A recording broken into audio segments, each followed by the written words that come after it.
ফজল হাসান আবেদ নামটা শুনলেই আমাদের মনে ব্র্যাকের কথাই চলে আসে, তাই না? একদম। কিন্তু মানুষটা ছিলেন বেশ মৃদুভাষী, একজন হিসাব রক্ষক। হ্যাঁ, আর সেই মানুষটাই কিনা গড়ে তুললেন বিশ্বের অন্যতম বড় একটা বেসরকারি উন্নয়ন সংস্থা। আজকের আলোচনাটা তার এই অসাধারণ যাত্রা নিয়ে। ঠিক তাই। আমরা স্কট ম্যাকমিলানের লেখা আবেদের জীবনীটা একটু ঘেঁটে দেখেছি। মানে বোঝার চেষ্টা করব কিভাবে তিনি দারিদ্র্য দূর করার জন্য শুধু তাৎক্ষণিক সাহায্য না, বরং দীর্ঘমেয়াদী ব্যবস্থার উপর জোর দিয়েছিলেন। আর মানুষের ভেতরের শক্তিটাকে জাগানোর কথা বলতেন সবসময়। হ্যাঁ, ওই সম্ভাবনা জাগানো, ওটাই ছিল মূল। ব্র্যাক মানে বাংলাদেশ রুরাল অ্যাডভান্সমেন্ট কমিটি, এই দর্শনের উপরই তো দাঁড়িয়ে। এই যে এত বড় একটা কর্মযজ্ঞ, এর শুরুটা কোথায়? আমি যেমনটা শুনেছি ১৯৭০ সালের ওই ভয়াল ঘূর্ণিঝড় মনপুরার অভিজ্ঞতা, ওটা নাকি তার জীবনের মোড় ঘুরিয়ে দেয়। ঠিক। মনপুরায় তিনি নিজের চোখে যা দেখেছিলেন, মানে যে ধ্বংসলীলা, সেটা তাকে একেবারে ভেতর থেকে নাড়িয়ে দেয়। কি দেখেছিলেন তিনি? তিনি বুঝলেন মানুষগুলো তো শুধু ঝড়ে মারা যায়নি, তারা মারা গেছে কারণ তারা গরিব ছিল। ওহ। তাদের না ছিল বাঁচবার মতো সম্বল, না ছিল শক্তপোক্ত ঘরবাড়ি। মানে দারিদ্র্যটাই ছিল আসল শত্রু। এই উপলব্ধিটাই তাকে তাড়িয়ে বেরিয়েছে সারা জীবন। আচ্ছা, তাহলে এই ভয়ঙ্কর অভিজ্ঞতা থেকেই মানে ব্র্যাকের জন্ম? হ্যাঁ, তার পরপরই ১৯৭২ সালে উনি ব্র্যাক প্রতিষ্ঠা করেন। কিন্তু শুরুটা, মানে পথ চলাটা অত সহজ ছিল না। তাই নাকি? যেমন যেমন? যেমন ধরুন, একদম প্রথম দিকে সিলেটের হাওয়ার এলাকায় বয়স্ক শিক্ষার একটা কার্যক্রম শুরু করেছিলেন, কিন্তু সেটা ঠিক জমল না। জমল না কেন? শিক্ষা তো প্রয়োজন ছিলই। প্রয়োজন ছিল, অবশ্যই ছিল, কিন্তু ওই মুহূর্তে মানুষগুলোর কাছে অক্ষর চেনার চেয়েও পেটের চিন্তাটা, রোজকার জীবিকার চিন্তাটা অনেক বেশি জরুরি ছিল। বুঝলাম। বাস্তবতার নিরিখে প্রয়োজনটা ভিন্ন ছিল। একদম।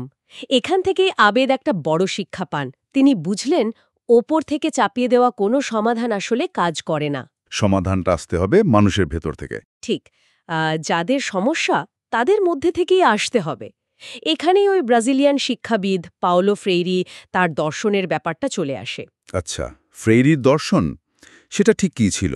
ফ্রেইরি বিশ্বাস করতেন যারা পিছিয়ে আছে, শোষিত মানুষজন, তারা তখনই সত্যি সত্যি নিজেদের ভাগ্য বদলাতে পারবে যখন তারা নিজেরা একসাথে বসবে, নিজেদের সমস্যা নিয়ে কথা বলবে, আলোচনা করবে।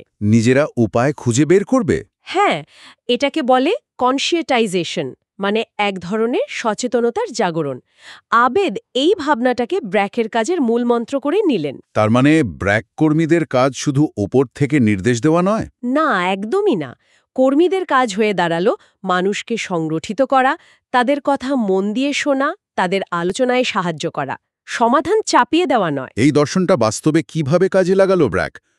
কিছু উদাহরণ যদি দেন। অবশ্যই। দুটো খুব বড় উদাহরণ দেওয়া যায়। প্রথমটা হলো ওই খাবার স্যালাইন, ওরাল রিহাইড্রেশন থেরাপি বা ওআরটি। ও হ্যাঁ, এটা তো যুগান্তকারী ছিল। ঠিক। ৮০ দশকে ডায়রিয়া ছিল শিশু মৃত্যুর একটা প্রধান কারণ। ব্র্যাক কি করল? লক্ষ লক্ষ কর্মীকে গ্রামে গ্রামে পাঠালো। বাড়ি বাড়ি গিয়ে? হ্যাঁ, বাড়ি বাড়ি গিয়ে মায়েদের শেখালো কিভাবে একদম হাতের কাছে থাকা জিনিস, লবণ, গুড় বা চিনি আর জল দিয়ে সহজে জীবন বাঁচানোর মতো স্যালাইন বানানো যায়। ওই ৩ আঙ্গুলের মাপটা।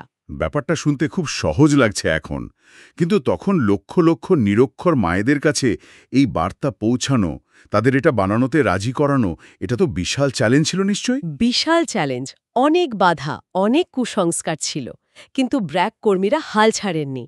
আর একটা মজার ব্যাপার কি জানেন? কি? গ্রামের সবচেয়ে সাধারণ মাও যেন মাপটা সহজে বুঝতে পারে, সেজন্য আবেদ নাকি নিজেই নিজের রান্নাঘরে সাধারণ বাটি চামচ দিয়ে মেপে মেপে দেখতেন, পরীক্ষা করতেন। তাই নাকি? ওয়াও! এই একটা উদ্যোগেই কিন্তু শিশু মৃত্যুর হার নাটকীয়ভাবে কমে এসেছে, লক্ষ লক্ষ শিশুর জীবন বেঁচেছে। অসাধারণ। আচ্ছা, দ্বিতীয় উদাহরণটা? দ্বিতীয়টা হলো ব্র্যাকের আল্ট্রা পুয়ার গ্র্যাজুয়েশন প্রোগ্রাম। এটা একেবারে যারা হতদরিদ্র, যাদের কিছুই নেই। আল্ট্রা পোর মানে চরম দারিদ্র্যসীমার নিচে যারা? হ্যাঁ, ধরুন শাহিদার মতো একজন নারী, একেবারে নিঃস্ব।